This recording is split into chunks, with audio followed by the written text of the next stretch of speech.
Iguodala's got ice water in his veins. High leverage moment, fate of the universe on the line. I want Iguodala. Iguodala's a lock for the Hall of Fame. At first glance, Iggy doesn't seem to have the numbers to justify a Hall of Fame induction. He never scored 20 points per game in a season and was only voted into one All-Star game. But that never bothered Iguodala or changed the way he played. He was never a player that needed attention from the media to validate his game. Iguodala, sensational play. He knew who he was and understood the value he brought. I never like saying I'm good, like I'm nice, but this one I knew like I was doing things the right way. When he needed to, Iguodala knew how to be the lead dog in Philadelphia, but also had the awareness to take a back seat on offense when his team had more talented offensive players in Golden State. You might think that would come easy, but many players of Iguodala's caliber never made the adjustments that he did in the back end of his career. Iguodala attacking, pump faking, and finishing. There is more to Iggy's game than meets the eye. You really have to dig a bit deeper with him to understand his Hall of Fame case. With the 9th pick in the 2004 NBA Draft, the Philadelphia 76ers select Andre Iguodala from the University of Arizona. After getting drafted 9th overall in 2004, Iguodala immediately earned a standing role for the Philadelphia 76ers. At the small forward spot, Andre Iguodala out of Arizona. He averaged the third most minutes on the team after Allen Iverson and Chris Webber, and found ways to make a positive contribution on both ends of the floor. I can play above the rim, I can play the one, I can shoot the ball well, I can get everyone involved, so I just do everything well. As a rookie, Iggy averaged 9 points, 5.7 rebounds, 3 assists, and 1.7 steals per game, which earned him a spot on the NBA's all-rookie team. In front of his home crowd. Iguodala, what a fancy move by Andre Iguodala putting on a show. His minutes were increased in the playoffs, but the 76ers still fell short in the first round to the Pistons. Game is over, and the Detroit Pistons amazingly have come back to win this one. Iggy was already proving to be a sensational dunker. I mean, prime Iguodala was one of the nastiest dunkers to ever play. Iguodala, big finish. But his highlight reel dunks almost overshadowed the fact that he was one of the smartest and most mature young basketball players in the entire league. He's a good rookie. We wouldn't trade him for anything in the world. And I traded him for a soda pop, a loaded sandwich, and a bag of chips. The next season, the 76ers failed to make the playoffs, but Iggy did improve his averages across the board. Change of pace, and then goes behind the back to Gallenberg. What a play. Andre Iguodala. During the 2006-07 season, the 76ers traded Iverson to the Nuggets, making the 23-year-old Iguodala the star in Philadelphia. And he didn't disappoint. Iguodala dropping in, got it! He led the 76ers in scoring 4 seasons in a row.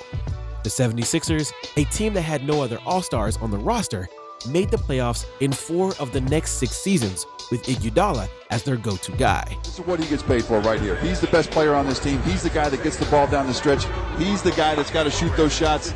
He's the one that rises up and knocks this shot down as the clock expires. Because even though Iguodala wasn't making All-Star games, he was an All-Star level talent. For the win. There it is. For the win. Yes! In the 2008-09 season, Iguodala led the entire NBA in minutes played. In 2012, he was named as an All-Star for the first and only time in his career. That same season, Iguodala helped an underrated Philadelphia team with a young Drew Holiday beat the Bulls in the playoffs before losing a 7-game series to the Celtics in round 2. Back to Iguodala. Iguodala puts it up. It's good! Before the 2012-2013 season, Iguodala was traded in a massive 4-team deal to the Denver Nuggets. Without Iggy on the roster, the 76ers fell apart, going 34-48 without their leader. Meanwhile, with Iguodala on the roster, the Nuggets finished the regular season with a 57-25 record and the highest scoring offense in the entire league. By this point in his career, Iguodala was severely underrated. He was only voted an All-Star 1 time and had been named to an All-NBA defensive team once. But his teams had made the playoffs in 6 out of the 9 NBA seasons, 4 of which Iguodala was the leading scorer. but you could argue that he was the best player for the entire stretch. One interesting stat to recognize is that from 2006 to 2013, Andre Iguodala was third to only LeBron James and Dwayne Wade in assists per game for all non-point guards. And from 2009 to 2013, he was second to only LeBron. Iguodala's unique passing abilities definitely shouldn't be overlooked.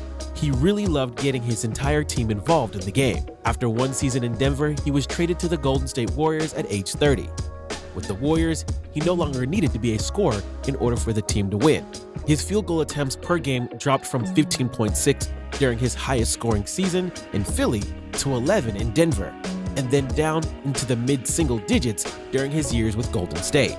This wasn't due to a decline in his abilities, but instead speaks to his willingness to do whatever it takes to win, even if it means sacrificing personal stats.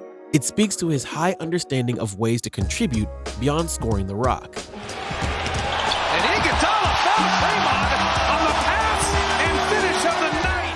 He even agreed to come off the bench as the sixth man when he was still clearly good enough to be a high-end starter in the league. In Iguodala's second season with the Warriors, the team won their first ever championship in franchise history. In the NBA Finals, Iguodala was given the daunting task of guarding LeBron James. James blocked by Iguodala. Ball loose. Touched out of bounds by James. Iguodala gets past James inside for the slam. He held him in relative check while also averaging 16.3 points, 5.8 rebounds, and 4 assists per game during the season. His performance earned him the crown jewel of his Hall of Fame resume, the Finals MVP award. For reference, outside of Iguodala, Cedric Maxwell from the 1981 Celtics is the only player in NBA history that won a Finals MVP and hasn't been inducted into the Hall of Fame. Despite the respect he was finally receiving, Iggy disputed that he didn't deserve the award. There are guys who are not in the Hall of Fame that are better than me. Yeah, facts. And that says a lot, and I'm just like, hey man, it just is what it is. This is a further testament to what Iguodala is all about.